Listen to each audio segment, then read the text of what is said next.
Hello everyone, welcome to all of you. Myself is RK Singh, your physics mentor at MMC. आज के lecture में हम लोग start करेंगे स्ट्रेट लाइन मोशन यानी मोशन इन वन डायमेंशन।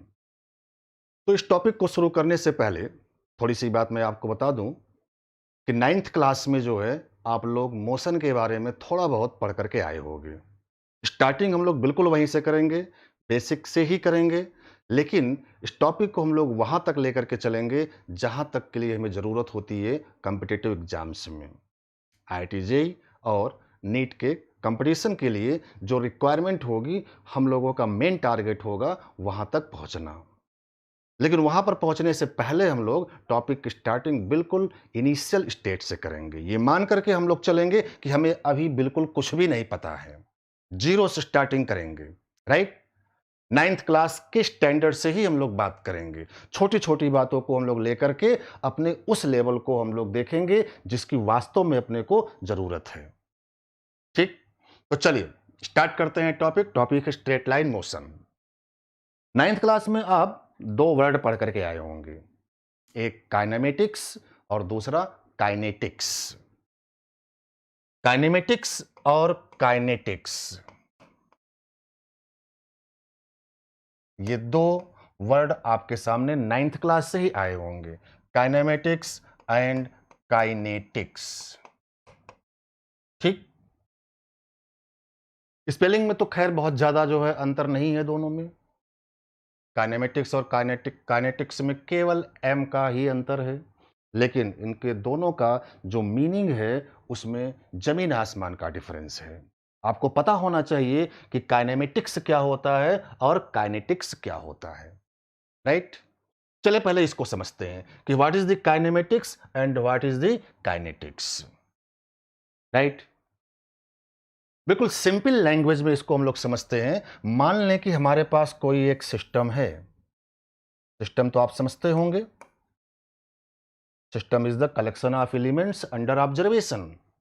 ठीक है, वो सारे एलिमेंट्स जिनको हम लोग ऑब्जर्व करने के लिए कलेक्ट करेंगे, सिलेक्ट करेंगे, वही सारे एलिमेंट्स हमारे लिए क्या हो जाएंगे, सिस्टम हो जाएंगे। तो चलो मान लिया कि ऐसा कोई जो है हमारे पास एक सिस्टम है जिसको हम लोग ऑब्जर्व करने के लिए कंसीडर किए हैं। This is our system. कोई बॉडी हो सकती है, कोई ऑब्जेक्ट हो सकता है, व्हाट एवर कुछ भी हो, तो दिस इज आवर सिस्टम। अब ये नेचर का लॉ है कि किसी भी सिस्टम के ऊपर अगर मैं कोई भी कॉज अप्लाई करूं, क्या अप्लाई करूं, कॉज, तो कोई भी कॉज अगर हम लोग किसी सिस्टम के ऊपर अप्लाई करें तो उस कॉज के करस्पॉन्डिंग सिस्टम में एक इफेक्ट का प्रोडक्शन होता है। एक इफेक्ट श्योर है आएगा। This is the basically law of nature, right. For example अगर मैं बोलूं कि आप सिस्टम हो, तो मैं आपको पढ़ा रहा हूं, मेरा पढ़ाना क्या हुआ, कॉज। आप अगर सिस्टम हो और मैं आपको पढ़ा रहा हूं तो मेरा पढ़ाना क्या हुआ, एक प्रकार का कॉज हुआ जो मैंने आपके ऊपर अप्लाई किया। ठीक है, अब मेरे इस पढ़ाने की वजह से श्योर है कि आपके अंदर कुछ न कुछ चेंजेस आएंगे, राइट। पहले आपको फिजिक्स नहीं आती थी, लेकिन मैंने आपको पढ़ाया तो आपको फिजिक्स आने लगी। हाँ, ऐसा भी हो सकता है कि आपको फिजिक्स जो आती थी वो भी आनी बंद हो गई। जरूरी नहीं है कि मेरे पढ़ाने से आपको फिजिक्स आनी ही लगेगी। ऐसा भी हो सकता है कि आपको जो आता था वो सब भी जो है आपका गड़बड़ हो जाए, यानी कि वो सब भी जो है आपको भूल जाए। लेकिन इफेक्ट तो आया ना, मतलब जैसे आप आए थे वैसे आप नहीं गए। मेरे पढ़ाने के बाद जो है आपको या तो फिजिक्स आने लगेगी या तो फिजिक्स जो आती थी वो भी आनी बंद हो गई होगी। मतलब कि आप जैसे आए थे वैसे नहीं गए, आप में एक इफेक्ट आ गया, चेंजेस हो गया। ये नेचर का लॉ है। तो किसी भी सिस्टम के ऊपर अगर मैं किसी भी प्रकार का कोई भी कॉज अप्लाई कर दूं तो श्योर है कि उस कॉज के करस्पॉन्डिंग उस सिस्टम में एक इफेक्ट का प्रोडक्शन होगा।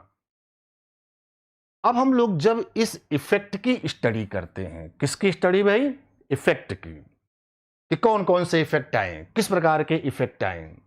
ठीक है, तो इस इफेक्ट की स्टडी को ही हम लोग बोलते हैं काइनेमेटिक्स। क्या बोलेंगे भाई, काइनेमेटिक्स। और इस कॉज की स्टडी अगर किया जाए, किसकी स्टडी, कॉज की, अगर मैं कॉज की स्टडी करूं तो दिस इज कॉल्ड काइनेटिक्स। तो आपको बात समझ में आ गई होगी कि काइनेमेटिक्स बेसिकली क्या है और काइनेटिक्स क्या है। तो किसी भी सिस्टम में जो इफेक्ट प्रोड्यूस हुआ है उसकी स्टडी जो होती है वो काइनेमेटिक्स कहलाएगी, और उसमें जो कॉज की स्टडी होती है जिसकी वजह से इफेक्ट आया था उस कॉज की जो स्टडी होगी उसे हम लोग क्या बोलेंगे, काइनेटिक्स बोलेंगे। Is it clear? अब अगर इसको हम लोग फिजिक्स के लैंग्वेज में बोलें तो फिजिक्स के लैंग्वेज में सिस्टम, मान लो कोई एक बॉडी है, कोई ऑब्जेक्ट है। सिस्टम में हमने कोई एक ऑब्जेक्ट ले लिया, कोई बॉडी ले लिया, कोई ब्लॉक ले लिया है, ठीक है। अब इस बॉडी के ऊपर अगर मैं कोई फोर्स अप्लाई कर दूं, क्या अप्लाई कर दूं भाई, फोर्स, तो ये फोर्स बेसिकली क्या हो गया, कॉज।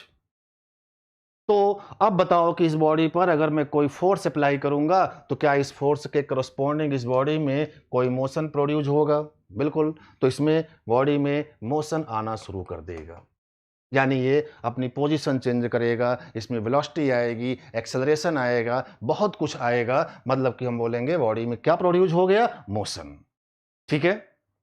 इस फोर्स के करस्पॉन्डिंग बॉडी में मोशन आ गया है। अब ये जो मोशन की स्टडी होगी इसी को हम लोग क्या बोल देंगे, काइनेमेटिक्स। और ये जो फोर्स की स्टडी है इसी को हम लोग क्या बोल देंगे भाई, काइनेटिक्स। तो एक्चुअल में फिजिक्स के लैंग्वेज में हम लोग काइनेटिक्स के अंदर क्या पढ़ने वाले हैं, फोर्स। तो kinetics is the branch of physics in which we discuss the forces. और काइनेमेटिक्स के अंदर क्या पढ़ने वाले हैं भाई, मोशन, इफेक्ट है वो। यानी कि काइनेमेटिक्स में हम लोग मोशन की बात करेंगे। क्लियर? अब आप हमें जरा ये बताओ कि अपना ये जो टॉपिक है वो टॉपिक क्या है, स्ट्रेट लाइन मोशन। मतलब हम लोग इस टॉपिक के अंदर मोशन की बात करने वाले हैं, किसी ऑब्जेक्ट का मोशन कैसा हो रहा है उस पर डिस्कशन करेंगे। यानी कि हम लोग बेसिकली किसकी बात करने वाले हैं, काइनेमेटिक्स की। यानी our topic is the kinematics. ये जो कुछ भी हम लोग पढ़ रहे हैं ये फिजिक्स की उस ब्रांच में आता है जिसे हम लोग क्या बोलते हैं, काइनेमेटिक्स बोलते हैं। तो दिस इज द काइनेमेटिक्स। तो आई थिंक आपको यह बात समझ में आ चुकी होगी कि what is the basic difference between kinematics and kinetics. फिर से सुनिए, काइनेमेटिक्स में हम लोग जो है मोशन की स्टडी करेंगे और काइनेटिक्स में हम लोग फोर्स की स्टडी करेंगे। Kinematics is the branch of physics in which we discuss the motion of object, and kinetics is the branch of physics in which we discuss the force, right? तो force जो है हम लोग आगे के lecture में discuss करेंगे, यानी काइनेटिक्स जो है वो हम लोग आगे डिस्कस करेंगे। अभी हम लोग जो डिस्कस करने वाले हैं वो है काइनेमेटिक्स, जिसमें हम लोग मोशन की बात करेंगे। क्लियर? अब चलिए बिल्कुल इनिशियल स्टेज से ही जो है टॉपिक को हम लोग शुरू करेंगे। तो काइनेमेटिक्स में यानी कि मोशन में सबसे पहली चीज आती है किसी भी ऑब्जेक्ट का रेस्ट और मोशन डिफाइन कैसे किया जाएगा। तो what is the basic definition of rest and motion. हम लोग बात करने वाले हैं रेस्ट और मोशन की। तो फर्स्ट ऑफ ऑल किसी भी ऑब्जेक्ट का रेस्ट या मोशन कभी भी एब्सोल्यूट नहीं होता है। There are no any meaning of the absolute rest or absolute motion. Rest or motion always defined with respect to an observer and a reference frame. ठीक है, किसी के रिस्पेक्ट में ही हम लोग जो है किसी भी ऑब्जेक्ट का रेस्ट या मोशन बोलेंगे। क्लियर? वास्तव में देखा जाए तो नेचर में कोई भी चीज एब्सोल्यूट नहीं है। सिर्फ मोशन ही नहीं, नेचर की हर चीज जो है किसी न किसी के रिस्पेक्ट में ही है। जैसा कि हम लोग बोलते हैं हम ही हम हैं तो क्या हम हैं, तुम ही तुम हो तो क्या तुम हो, हम तुमसे हैं तो तुम हमसे हो। बात समझ में आ गई होगी, मतलब रिस्पेक्ट की बात हो रही है। तो मोशन जो है हमेशा किसी के रिस्पेक्ट में ही बोला जाएगा, या रेस्ट जो है किसी के रिस्पेक्ट में ही बोला जाएगा। क्योंकि ऐसा हो सकता है कि एक ही ऑब्जेक्ट एक ही समय पर रेस्ट पर भी हो और मोशन में भी हो। जैसे एग्जाम्पल के तौर पर एक चलती हुई ट्रेन के अंदर मान लो कि कोई एक ऑब्जेक्ट रखा हुआ है, ट्रेन चल रही है, उस चलती हुई ट्रेन के अंदर एक ऑब्जेक्ट रखा हुआ है। अब उस ऑब्जेक्ट को मैं खुद ट्रेन के अंदर बैठ करके अगर देखूंगा तो मुझे वो कैसा दिखेगा? स्टेशनरी, रेस्ट पर रुका हुआ दिखेगा। और उसी ऑब्जेक्ट को अगर मैं जो है बाहर से देखूंगा, प्लेटफॉर्म पर खड़ा होकर के देखूंगा, तो वो मुझे मोशन में दिखाई पड़ेगा। यानी हमने ये देखा कि एक ही ऑब्जेक्ट रेस्ट पर भी है और मोशन पर भी है, और दोनों बातें सही हैं। लेकिन ये दोनों बातें जो सही हैं वो अलग अलग जगह से हैं। ठीक है? ट्रेन के रिस्पेक्ट में स्टेशनरी और ग्राउंड के रिस्पेक्ट में मोशन में। ठीक?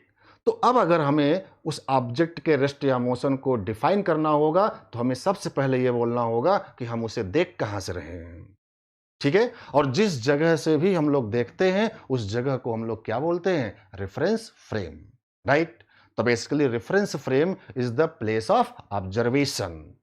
तो रेस्ट या motion always define with respect to a reference frame. तो डिफाइन विद रिस्पेक्ट टू, ध्यान रखिएगा, कभी भी हम लोग एब्सोल्युटली नहीं बोलेंगे कि कोई भी ऑब्जेक्ट रेस्ट पर है या मोशन में है। जब भी बोलेंगे किसी के रिस्पेक्ट में बोलेंगे।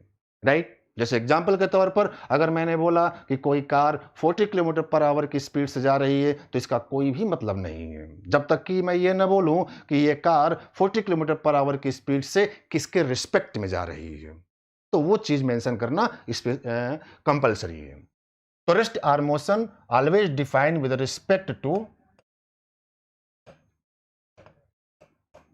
a reference frame।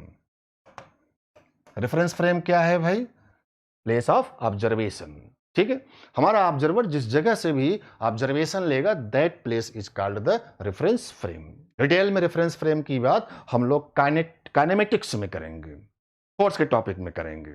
यहां पर बस केवल आप इतना समझो कि रेफरेंस फ्रेम है क्या। तो रेफरेंस फ्रेम एक प्रकार का प्लेस ऑफ ऑब्जर्वेशन होता है। राइट? तो अब रेस्ट क्या है, मोशन क्या है, ये आप समझ में आ गया कि ये किसी के रिस्पेक्ट में ही डिफाइन किया जाएगा। कैसे डिफाइन किया जाएगा वो भी आप समझ लो। आप समझते हो, जानते भी हो कि अगर कोई भी ऑब्जेक्ट टाइम के रिस्पेक्ट में, ठीक है, अपनी पोजीशन चेंज नहीं कर रहा है तो हम बोलते हैं कि वो ऑब्जेक्ट स्टेट ऑफ रेस्ट पर है। और टाइम के रिस्पेक्ट में कंटिन्यूअस अगर उसकी पोजीशन चेंज हो रही है तो हम बोलते हैं कि वो स्टेट ऑफ मोशन में है। क्लियर? तो if position of an object is change with time, समय के साथ अगर किसी भी ऑब्जेक्ट की पोजीशन चेंज हो रही है, ठीक है, तब हम बोलेंगे कि वो स्टेट ऑफ मोशन में है। Change with time, then object is called in motion, otherwise at rest. Otherwise at rest का मतलब अगर समय के साथ उसकी पोजीशन चेंज ना हो तो बोला जाएगा रेस्ट पर है, और अगर पोजीशन उसकी चेंज होगी टाइम के साथ में तो हम बोलेंगे वो स्टेट ऑफ मोशन में। लेकिन एक बात ध्यान रखिएगा कि ये सारा कुछ जो भी है वो किसी के रिस्पेक्ट में ही बोला जा रहा होगा, यानी कि रेफरेंस फ्रेम जो है हमें मेंशन करना पड़ेगा। ठीक? जिस ऑब्जर्वर को जिस जगह से देखने पर ऑब्जेक्ट की पोजीशन बदलते हुए दिख रही होगी टाइम के साथ, उस ऑब्जर्वर के रिस्पेक्ट में बोलेंगे कि वो ऑब्जेक्ट मोशन में है। अदरवाइज उस ऑब्जर्वर के रिस्पेक्ट में वो ऑब्जेक्ट रेस्ट पर होगा। This is the definition of rest and motion. Clear? अब हम लोग कुछ छोटी छोटी डेफिनेशंस को डिफाइन करेंगे, उसके बाद जो है उन पर बेस्ड क्वेश्चंस को डिस्कस करते हैं, जिसमें सबसे पहली चीज हम लोग डिस्कस करने वाले हैं डिस्टेंस एंड डिस्प्लेसमेंट। क्या होता है डिस्टेंस और क्या होता है डिस्प्लेसमेंट, इसकी बात करेंगे। तो चलिए पहले डिस्टेंस देखते हैं। डिस्टेंस, ठीक, इसे स्मॉल लेटर एस से हम लोग डिनोट कर रहे हैं। राइट? डिस्टेंस ये क्या होता है इसकी बात करते हैं। तो basically distance is the actual path length travelled by the particle. कोई भी पार्टिकल अगर मोशन कर रहा है तो श्योर है कि किसी न किसी पाथ पर चल रहा होगा, और जिस किसी भी पाथ पर वो चल रहा होगा उसी पाथ की जो टोटल लेंथ होगी, that length is called the distance. जैसे मान लो कि ये कोई एक रेफरेंस फ्रेम है, ठीक। हमेशा हम लोग रेफरेंस फ्रेम के लिए एक कोऑर्डिनेट एक्सिस लेते हैं। तो ये रेफरेंस फ्रेम कहीं पर भी है, इसी रेफरेंस फ्रेम के अंदर से बैठ करके कोई ऑब्जर्वर जो है ऑब्जर्वेशन लेगा। This is our observer, right. ये हमारा ऑब्जर्वर इस रेफरेंस फ्रेम के अंदर बैठा हुआ है और इसी के अंदर बैठ करके वो सारी इंफॉर्मेशन दे रहा है।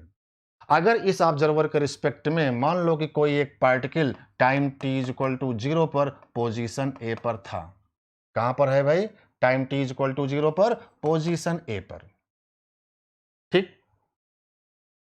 अब अगर टाइम के रिस्पेक्ट में ये पार्टिकल अपनी पोजीशन चेंज करना शुरू कर दे, then we called particle is in motion. लेकिन ध्यान रहे वो सिर्फ इसी के रिस्पेक्ट में। कोई दूसरा ऑब्जर्वर जो दूसरे फ्रेम में बैठा होगा उसे कुछ भी दिख सकता है, लेकिन इसके रिस्पेक्ट में हम लोग बात कर रहे हैं, तो इसके रिस्पेक्ट में अगर ये पार्टिकल अपनी पोजीशन चेंज करेगा तब ये ऑब्जर्वर बोलेगा कि उसके रिस्पेक्ट में वो पार्टिकल मोशन में है।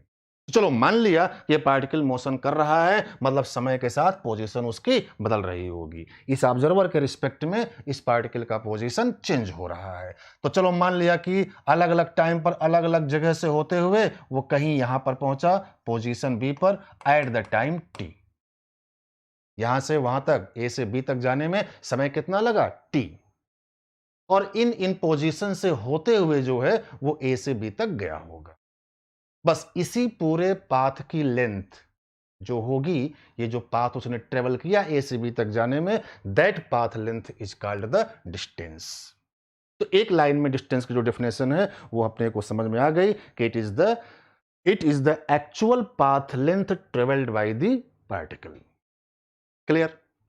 ये आ गया डिस्टेंस। लेकिन ध्यान रहे कि ये जो कुछ भी हो रहा है सिर्फ और सिर्फ इसके रिस्पेक्ट में हो रहा है।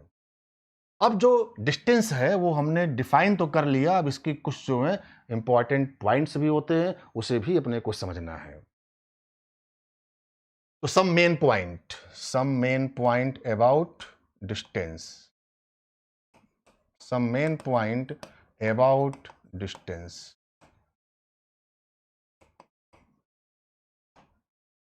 ठीक। तो पहला पॉइंट, जैसा कि आप सब लोग जानते हैं कि डिस्टेंस क्या होता है? Scalar quantity. ठीक है। स्केलर क्वांटिटी वो होती है जिसमें कोई भी डायरेक्शन नहीं होती है, और वेक्टर क्वांटिटी वो होती है जिनमें magnitude, direction as well as follow the vector rules. ठीक। 9th क्लास में आप ये पढ़ करके आ चुके होंगे कि वेक्टर वो होते हैं जिनमें मैग्नीट्यूड हो, डायरेक्शन हो और वो वेक्टर के रूल्स को फॉलो भी करें। डिटेल में हम लोग इस चीज को पढ़ेंगे वेक्टर के टॉपिक में। तो ये एक स्केलर क्वांटिटी होती है। स्केलर क्वांटिटी वो होती है जिसमें कोई भी डायरेक्शन ना हो, तो इट इज स्केलर क्वांटिटी। सिर्फ मैग्नीट्यूड होगा, डायरेक्शन नहीं होती है, राइट। सेकंड पॉइंट,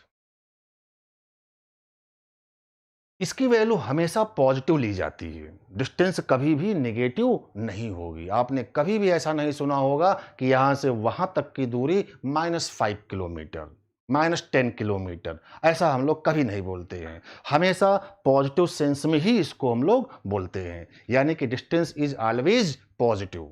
ये कभी भी नेगेटिव नहीं ली जाएगी, तो it is always positive, right. तीसरी चीज, इसकी यूनिट एसआई यूनिट। तो third point, SI unit is metre, यानी कि इंटरनेशनल सिस्टम में डिस्टेंस को हम लोग मीटर में जो है मेजर्ड करते हैं। ठीक। सीजीएस सिस्टम को हम बोलते हैं सेंटीमीटर ग्राम सेकेंड। तो सीजीएस सिस्टम में डिस्टेंस को हम लोग सेंटीमीटर में मेजर्ड करते हैं, लेकिन एसआई सिस्टम में हम लोग डिस्टेंस को मीटर में यूज करेंगे। तो metre is the SI unit of distance. Clear? Fourth point, अब जैसा कि आप देख रहे हो ए से बी तक जाने में वो ये पाथ लेकर के गया, और इसी पाथ की जो लेंथ होगी उसी लेंथ को हम लोग क्या बोल रहे हैं? डिस्टेंस बोल रहे हैं। लेकिन आप हमें ये बताओ कि ए से बी तक जाने का क्या केवल यही एक पाथ,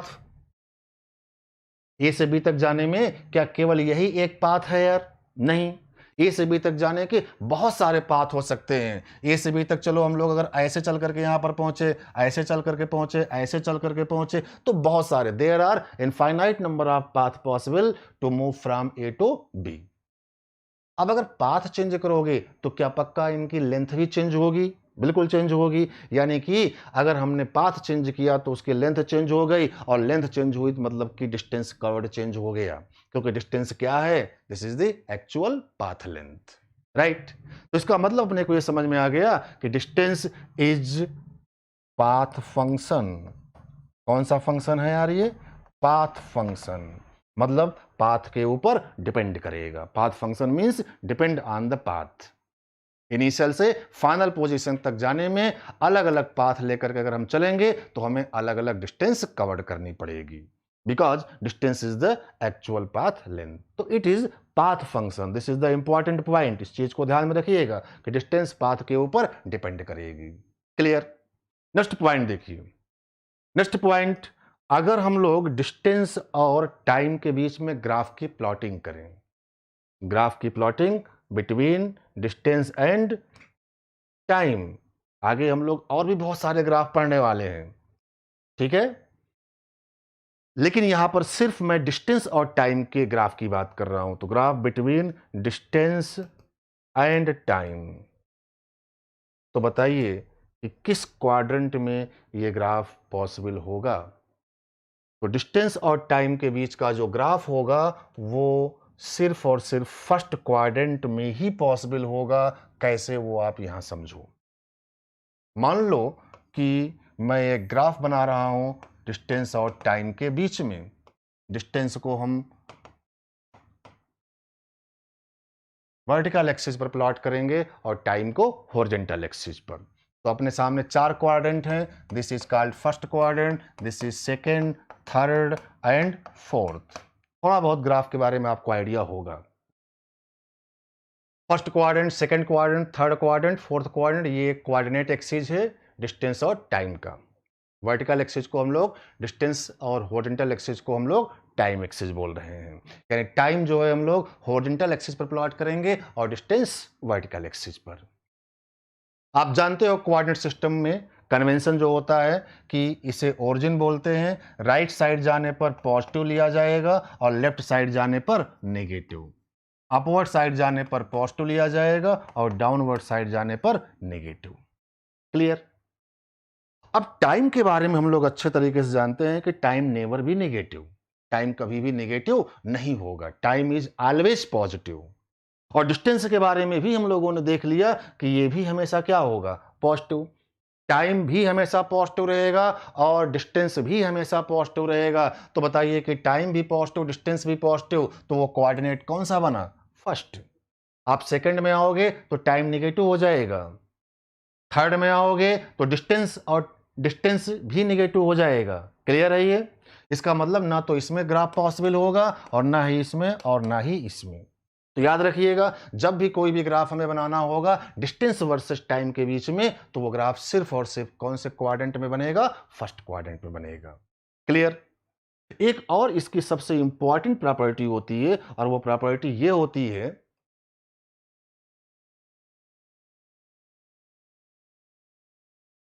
कि डिस्टेंस कभी भी ड्यूरिंग द मोशन डिक्रीज नहीं करेगी। क्या बोला मैंने? Distance never be decrease during the motion. Distance हमेशा इंक्रीज करेगा। Distance is always increase, always increase. Distance is always increase, distance is always increase during the motion, during the motion. जब तक कोई भी ऑब्जेक्ट मूव करेगा तब तक जो है डिस्टेंस हमेशा क्या करेगा? इंक्रीज करेगा। ये कभी भी डिक्रीज नहीं कर सकता है। इस बात को आप समझ सकते हो, आसानी से समझ सकते हो। कैसे? यहां पर देखिए, मैंने ये कहा कि इस रेफरेंस फ्रेम में कोई एक ऑब्जेक्ट पोजीशन ए से चलना शुरू किया, ये ऑब्जर्वर उसको मोशन में देख रहा है, टाइम t इक्वल टू 0 पर एक ही पोजीशन से वो चलना शुरू किया। ठीक है, पोजीशन चेंज हो रही है क्योंकि वो मूव कर रहा है, मोशन में है। तो ये बताओ कि अगर ये मोशन करेगा तो कंटिन्यूअस क्या इसकी पोजीशन चेंज हो रही होगी? बिल्कुल चेंज हो रही हो, कहीं पर भी जाए किसी न किसी पाथ पर चल रहा होगा, राइट? अब अगर वो किसी न किसी पाथ पर चल रहा होगा तो क्या उस पाथ की लेंथ बढ़ रही होगी कि नहीं? बिल्कुल बढ़ रही होगी, और उसी पाथ की लेंथ को ही तो हम लोग बोल रहे हैं डिस्टेंस। यानी ये पार्टिकल कहीं पर भी जाए इसकी पाथ की लेंथ जो है इंक्रीज ही होती रहेगी। यानी जब तक पार्टिकल मूव करेगा तब तक जो है वो किसी न किसी पाथ पर ही चलेगा और उस पाथ की लेंथ इंक्रीज होती रहेगी, और उसी पाथ की लेंथ को हम लोग बोल रहे हैं डिस्टेंस। इसका मतलब कि डिस्टेंस हमेशा इंक्रीज करेगा during the motion, never be decrease. Clear? तो दो तीन पॉइंट इसके बहुत ही इंपॉर्टेंट है। पहली बात तो डिस्टेंस कैसी क्वांटिटी होती है? पॉजिटिव, कभी भी नेगेटिव नहीं होगी। दूसरी बात, ये किसके ऊपर डिपेंड करेगा? पाथ के ऊपर। ठीक है, डिफरेंट पाथ पर चलने पर डिफरेंट लेंथ मिलेगी, डिफरेंट डिस्टेंस आएगा। और तीसरी सबसे इंपॉर्टेंट पॉइंट ये है कि ड्यूरिंग द मोशन ये कभी भी डिक्रीज नहीं करेगा, ये ऑलवेज इंक्रीज करेगा।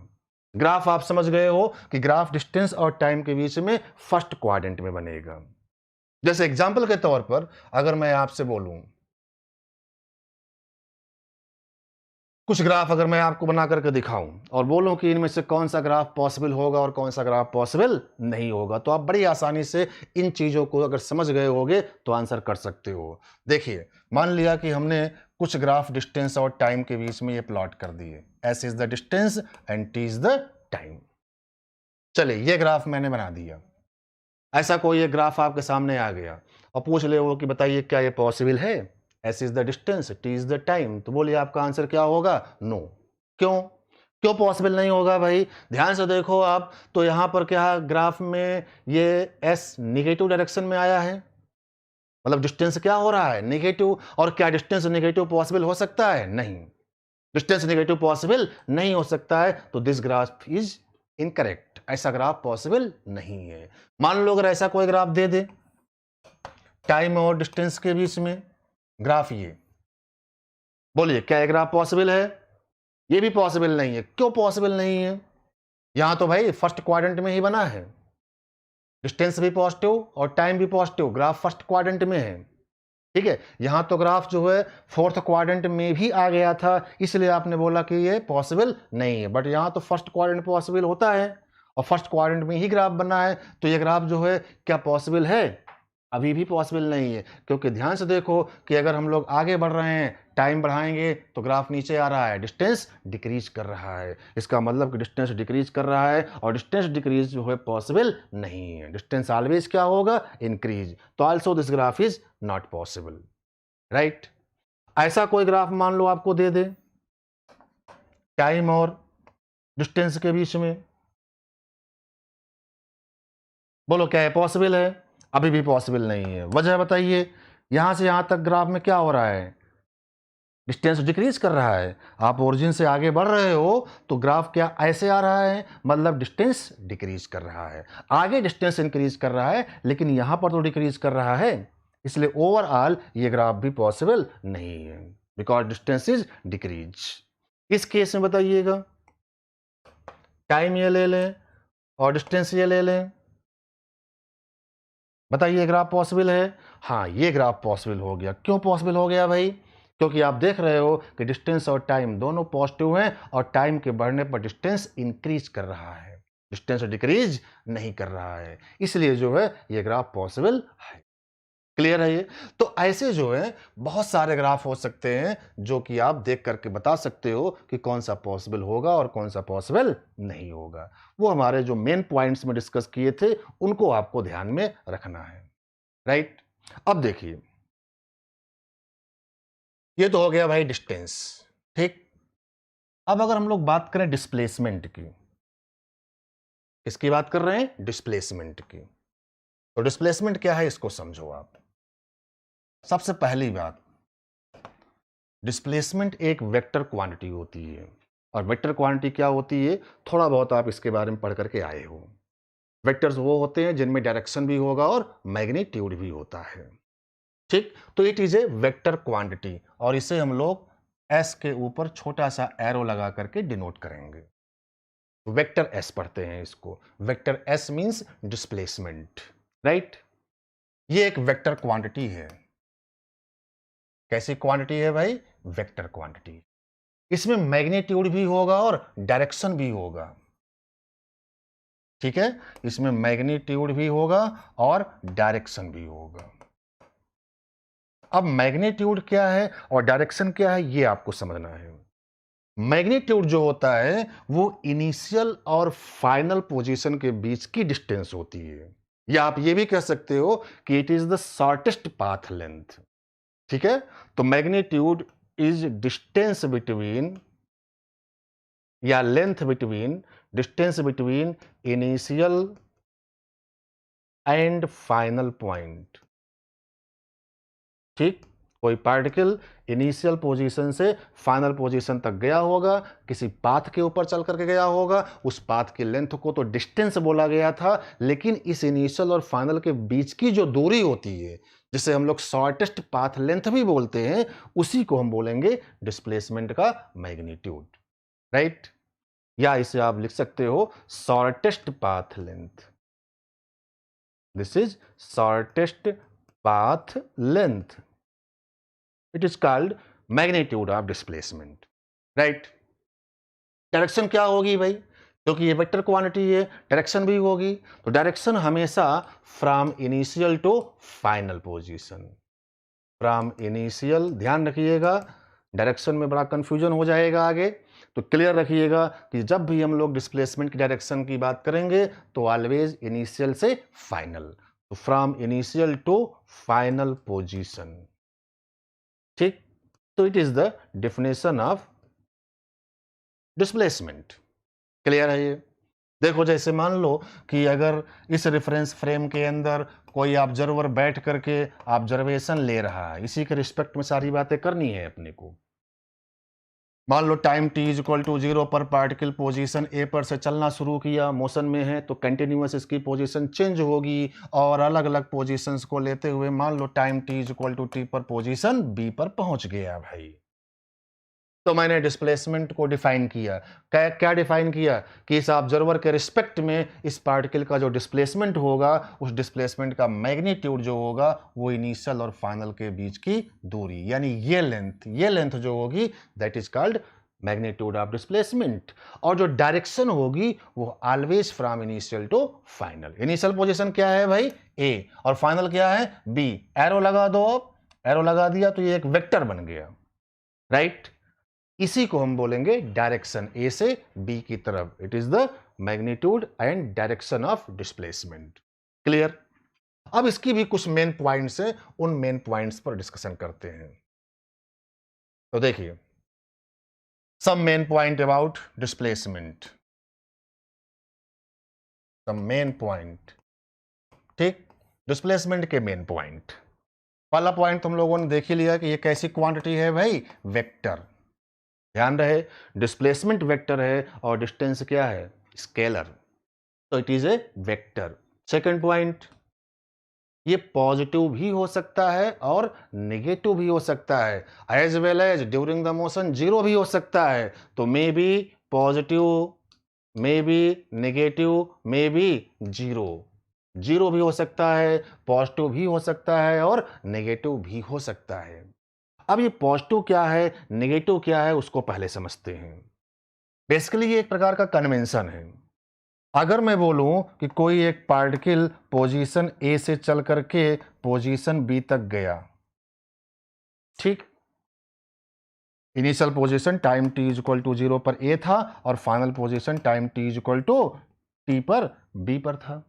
किसी भी रास्ते से होकर के गया हो, दोनों के बीच की जो डिस्टेंस होगी उसी को हम लोग मैग्नीट्यूड ऑफ डिस्प्लेसमेंट बोलेंगे और डायरेक्शन जो होगी वो इनिशियल से फाइनल। क्लियर है ये? अब आप देखो इसकी डायरेक्शन हमने ए से बी लिया है और कन्वेंशन जो हमारा होता है वो ये कि अगर मैं आगे की ओर को पॉजिटिव बोलूं तो बताइए कि पीछे की तरफ की वैल्यू क्या हो जाएगी? नेगेटिव।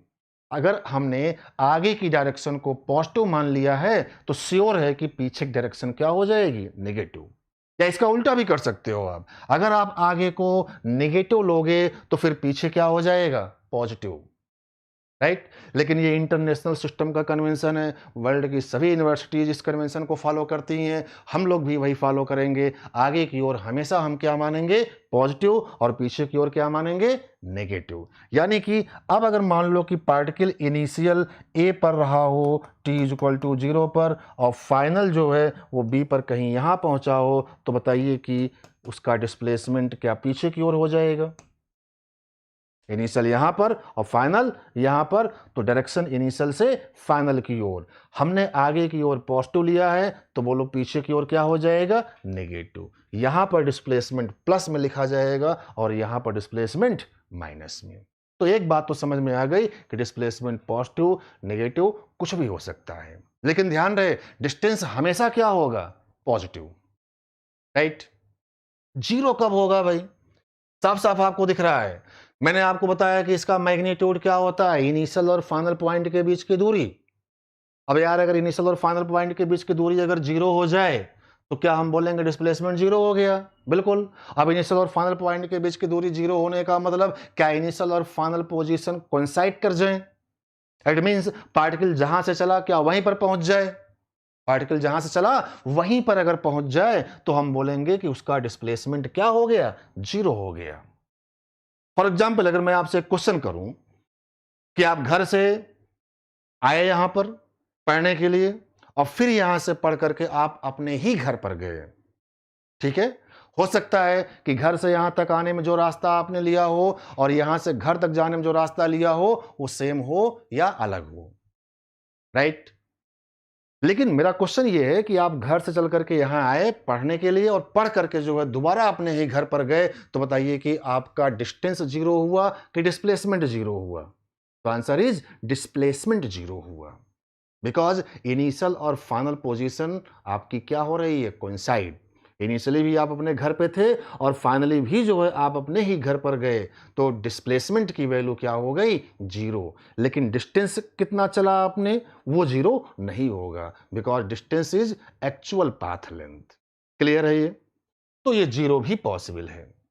जीरो पॉसिबल कब होगा? यह बात आपको ध्यान में रखना है कि इसके लिए इनिशियल और फाइनल पॉइंट क्या हो जाने चाहिए? कोइंसाइड हो जाने चाहिए, राइट? अब इसके जो मेन पॉइंट्स हैं उनमें से एक और इंपॉर्टेंट पॉइंट बनता है, उसको आप समझो। Third point. अच्छा, एसआई यूनिट क्या होगी? मीटर, क्योंकि ये भी एक प्रकार की क्या है? डिस्टेंस ही है, तो एसआई यूनिट इज मीटर। जैसे डिस्टेंस की एसआई यूनिट मीटर, वैसे डिस्प्लेसमेंट की भी एसआई यूनिट मीटर हो गई। फोर्थ पॉइंट देखिए, ये बताइए कि डिस्प्लेसमेंट जो है क्या वो पाथ के ऊपर डिपेंड कर रहा है? ए से बी तक गया, ए से बी तक जाने के बहुत सारे पाथ हो सकते हैं। एक पाथ तो ये हो गया, एक पाथ ये स्ट्रेट ही, एक पाथ ऐसे भी ले सकते हो, चल करके यहां से यहां तक गया, ऐसे भी लेकर के आप यहां तक पहुंच सकते हो, ठीक है? क्या इन पाथ के ऊपर जो है वो डिपेंड करेगा? पाथ के ऊपर डिपेंड नहीं करेगा। क्यों? क्योंकि it is basically shortest path length. ये इनिशियल और फाइनल के बीच की दूरी होती है। पाथ कोई भी हो, इनिशियल ए और फाइनल बी हर पाथ में सेम है, तो उनके बीच की दूरी क्या फिक्स रहेगी? इसका मतलब ये हुआ कि डिस्प्लेसमेंट जो होता है वो पाथ के ऊपर डिपेंड नहीं करेगा, तो it is independent with path. Path के ऊपर कौन डिपेंड करेगा? डिस्टेंस। बता चुके हैं, डिस्टेंस पाथ फंक्शन होता है, लेकिन डिस्प्लेसमेंट पाथ के ऊपर डिपेंड नहीं करेगा। बेसिकली ये इनिशियल और फाइनल पॉइंट के ऊपर डिपेंड करता है। Depend on initial and final point. Initial और फाइनल पॉइंट के ऊपर ही ये डिपेंड करेगा, राइट? अगले पॉइंट की बात करते हैं। देखिए, मैंने डिस्टेंस में बताया था कि during the motion distance always increase, but what's about displacement? During the motion, during the motion displacement is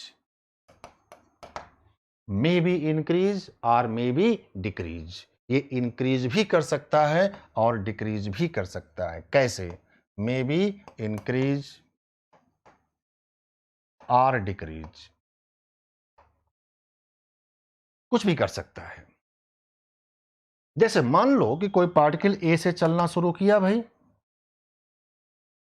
आगे की ओर जा रहा है, कंटिन्यूअस से आगे जा रहा है, तो बताइए कि ये इनिशियल और फाइनल के बीच की दूरी बढ़ रही है। मतलब हम बोलेंगे कि जब तक ये ऐसे स्ट्रेट आगे की ओर जा रहा होगा, ये डिस्प्लेसमेंट बढ़ रहा होगा। अब चलो अगर मैं इसको कुछ दूर आगे ले जा करके लौटाना शुरू कर दूं, अब क्या हो रहा है भाई? इनिशियल ये और फाइनल ये, फाइनल इनिशियल के पास में आ रहा है, तो इनके बीच की दूरी क्या हो रही होगी? कम।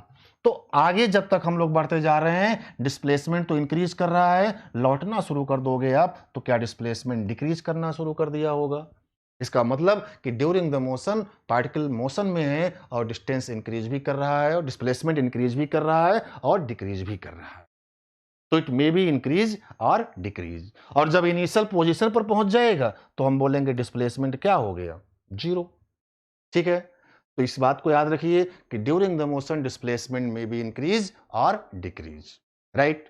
और एक बात देखिए, डिस्टेंस और डिस्प्लेसमेंट में किसकी वैल्यू ज्यादा होगी? ध्यान से समझिए कि डिस्टेंस क्या था? Actual path length. राइट। और डिस्प्लेसमेंट क्या है? Shortest path length. और शॉर्टेस्ट पाथ लेंथ जो होगा एक्चुअल पाथ लेंथ से कम या फिर उसके इक्वल, कभी भी ज्यादा नहीं हो सकता है। इसका मतलब कि डिस्प्लेसमेंट का मैग्नीट्यूड, मॉड ऑफ डिस्प्लेसमेंट को हम बोलते हैं मैग्नीट्यूड ऑफ डिस्प्लेसमेंट। तो डिस्प्लेसमेंट का magnitude always less than or equal to distance. कभी भी डिस्टेंस से ज्यादा पॉसिबल नहीं है, because distance is actual path length and displacement is shortest path length. और एक्चुअल पाथ लेंथ शॉर्टेस्ट से हमेशा क्या होगा? ज्यादा। इक्वलिटी भी पॉसिबल है। इक्वलिटी पर फोकस करिए। कब डिस्प्लेसमेंट और डिस्टेंस की वैल्यू सेम आएगी? जब पार्टिकल कौन से पाथ पर चले? Straight line. ठीक है, वन डायमेंशनल मोशन, एक ही डायरेक्शन में स्ट्रेट लाइन पाथ पर चले, यानी equality is hold when motion is in one direction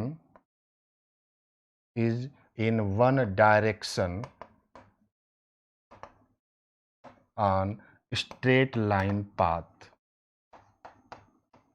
right? एक स्ट्रेट लाइन पाथ के ऊपर एक ही डायरेक्शन में अगर पार्टिकल चलेगा तो हम बोलेंगे उस केस में डिस्प्लेसमेंट और डिस्टेंस की वैल्यू क्या आएगी? सेम आएगी। जैसे मान लो ए से चल करके वो बी तक गया, पाथ स्ट्रेट लाइन फॉलो किया, तो यही यार एक्चुअल पाथ भी हुआ और यही शॉर्टेस्ट पाथ भी हो गया। एक्चुअल पाथ को हम लोग जो है डिस्टेंस बोलते हैं और शॉर्टेस्ट पाथ लेंथ को डिस्प्लेसमेंट बोलते हैं। और चूंकि यहाँ पर दोनों की वैल्यू सेम आ रही है तो हम बोलेंगे इस केस में डिस्प्लेसमेंट और डिस्टेंस की वैल्यू क्या हो गई होगी? सेम हो गई होगी। क्लियर? अब इसके ग्राफ की बात चलो कर लेते हैं। डिस्प्लेसमेंट और टाइम के बीच जो ग्राफ बनेगा वो ग्राफ किस क्वाड्रेंट में बनेगा? ठीक, graph between displacement and time. तो देखिए, ये टाइम एक्सिस है और ये डिस्प्लेसमेंट एक्सिस है। आगे की ओर पॉजिटिव, पीछे की ओर नेगेटिव, ऊपर पॉजिटिव नीचे नेगेटिव। कन्वेंशन है ये कोऑर्डिनेट एक्सिस का। ये फर्स्ट क्वाड्रेंट है, second quadrant, third quadrant and this is fourth quadrant. अब जैसा कि हम लोग जानते हैं कि टाइम ऑलवेज पॉजिटिव, टाइम कभी भी नेगेटिव नहीं होता है। डिस्प्लेसमेंट पॉजिटिव भी हो सकता है और नेगेटिव भी हो सकता है। तो क्या इस क्वाड्रेंट में ग्राफ पॉसिबल है? बिल्कुल पॉसिबल है, क्योंकि इस क्वाड्रेंट में डिस्प्लेसमेंट और टाइम दोनों क्या मिलेंगे? पॉजिटिव। और डिस्प्लेसमेंट और टाइम दोनों पॉजिटिव पॉसिबल है, यानी ग्राफ बन सकता है। इस वाले क्वाड्रेंट में क्या ग्राफ बनेगा? नहीं। क्यों नहीं बनेगा? क्योंकि इधर आप जाओगे तो टाइम क्या होने लगेगा? नेगेटिव, और टाइम नेवर भी नेगेटिव, इसलिए इस सेकंड क्वाड्रेंट में ग्राफ कभी भी पॉसिबल नहीं होगा। थर्ड क्वाड्रेंट में आप देखो, थर्ड क्वाड्रेंट में टाइम भी नेगेटिव, डिस्प्लेसमेंट भी नेगेटिव। हाँ, डिस्प्लेसमेंट तो नेगेटिव पॉसिबल है लेकिन टाइम नेगेटिव पॉसिबल नहीं है, इसलिए इस वाले क्वाड्रेंट में भी ग्राफ नहीं आएगा। फोर्थ क्वाड्रेंट में देखो, फोर्थ क्वाड्रेंट में टाइम पॉजिटिव और डिस्प्लेसमेंट नेगेटिव, और डिस्प्लेसमेंट नेगेटिव पॉसिबल है, टाइम पॉजिटिव ही होता है, तो फोर्थ क्वाड्रेंट में ग्राफ पॉसिबल, यानी कि डिस्प्लेसमेंट और टाइम का ग्राफ फर्स्ट और फोर्थ क्वाड्रेंट में पॉसिबल होता है, सेकंड और थर्ड क्वाड्रेंट में पॉसिबल नहीं होगा। एग्जाम्पल के तौर पर देखिए, एग्जाम्पल में देखिए, मान लो अगर मैं आपको बोलूं कि ऐसा कोई एक ग्राफ आपके सामने है टाइम और डिस्प्लेसमेंट का, ये ओरिजिन ग्राफ इज दिस, आप ये बता दो कि ये पॉसिबल है या नहीं है, तो answer is S, this is possible. क्यों? क्योंकि ध्यान से देखो, ग्राफ फर्स्ट और फोर्थ क्वाड्रेंट में बना है, ये पॉसिबल होता है। और दूसरी बात ये भी देखना कि डिस्प्लेसमेंट इंक्रीज भी कर सकता है और डिक्रीज भी कर सकता है, यहां पर क्या कर रहा है, इंक्रीज, इसलिए ये पॉसिबल हो गया। इस केस में देखो आप, टाइम और डिस्प्लेसमेंट का ग्राफ, क्या ये ग्राफ पॉसिबल है? हाँ भाई, ये भी ग्राफ पॉसिबल है, क्योंकि यहां पर डिस्प्लेसमेंट डिक्रीज कर रहा है और डिक्रीजिंग डिस्प्लेसमेंट पॉसिबल होता है, फर्स्ट और फोर्थ में ग्राफ बना हुआ है, तो दिस ग्राफ इज पॉसिबल। ये ग्राफ बताइए टाइम और डिस्प्लेसमेंट के बीच का, मान लो ऐसा कोई ग्राफ बन गया, ये ग्राफ पॉसिबल है या नहीं? ध्यान से आप देखो, एक ही टाइम पर आपको दो दो डिस्प्लेसमेंट मिल रहे हैं, ये भी और ये भी, एक ही टाइम पर ग्राफ में ये और ये दो पॉइंट आपको मिल रहे हैं, यानी एक ही टाइम पर पार्टिकल के पास दो दो डिस्प्लेसमेंट पॉसिबल हो रहे हैं, जो कि प्रैक्टिकली पॉसिबल नहीं है। इसका मतलब ये हुआ कि ऐसा कोई भी ग्राफ पॉसिबल नहीं है। हाँ, अगर इस ग्राफ की मैं बात करूं टाइम और डिस्प्लेसमेंट में, तो ये ग्राफ पॉसिबल है। किसी भी टाइम पर देखोगे एक यूनिक डिस्प्लेसमेंट मिलेगा, और फर्स्ट क्वाड्रेंट में है, ये इंक्रीज कर रहा है और ये क्या कर रहा है, डिक्रीज, तो ऐसा ग्राफ पॉसिबल है। तो इस प्रकार से बहुत सारे ग्राफ हम लोग दिखा सकते हैं, जिनमें से कुछ बन भी सकते हैं और कुछ नहीं भी बन सकते हैं। क्लियर है ये? तो ये हमारी बेसिक डेफिनेशन हुई डिस्प्लेसमेंट और डिस्टेंस की। अब इतनी चीजों को सीखने के बाद हम लोग इन पर क्वेश्चंस की बात करेंगे, ठीक? उसके बाद हम लोग इसके आगे के आर्टिकल्स को डिस्कस करेंगे, जिसमें हम लोग average velocity, average acceleration, instantaneous velocity, instantaneous acceleration and equation of straight line motion को डिस्कस करेंगे। लेकिन उससे पहले डिस्टेंस और डिस्प्लेसमेंट से रिलेटेड कुछ क्वेश्चंस को हम लोग समझते हैं और इसका यूज करते हैं। देखिए, बहुत ही सिंपल सी प्रॉब्लम ले रहे हैं। क्वेश्चन हमारा ये है कि एक सेमी सर्कल है, this is semi circle, circle का आधा पार्ट, सेंटर ये है O, radius of this semi circle is R, R is the radius of this semi circle, right? इस पॉइंट को चलो हमने ए का नाम दिया और इस पॉइंट को बी का नाम दिया। क्वेश्चन हमारा ये है कि कोई एक पार्टिकल इस सेमी सर्कल के पाथ पर चल करके ए से बी तक जाता है, कहां से कहां तक, ए टू बी, ए से बी तक उसे जाना है on this path, semi circular path को कवर करके पार्टिकल ए से बी तक पहुंचा। तो बताइए कि डिस्टेंस और डिस्प्लेसमेंट के मैग्नीट्यूड का रेशियो कितना होगा। क्वेश्चन में क्या पूछा गया है कि find out the ratio of distance upon magnitude of displacement. फिर से देखिए क्वेश्चन में क्या है, क्वेश्चन में दिया गया है कि particle start to move from A to B on this semi circular path, clear, and find the ratio of distance and magnitude of displacement, clear. तो डिफिनेशन अप्लाई करते हैं और देखते हैं कि कैसे हम लोग ये रेशियो फाइंड कर सकते हैं। डिस्टेंस क्या होता है भाई, what is the distance? Distance is the actual path length. Path कौन सा है भाई, semi circle, and you know that semi circle की लेंथ कितनी है, पाई आर।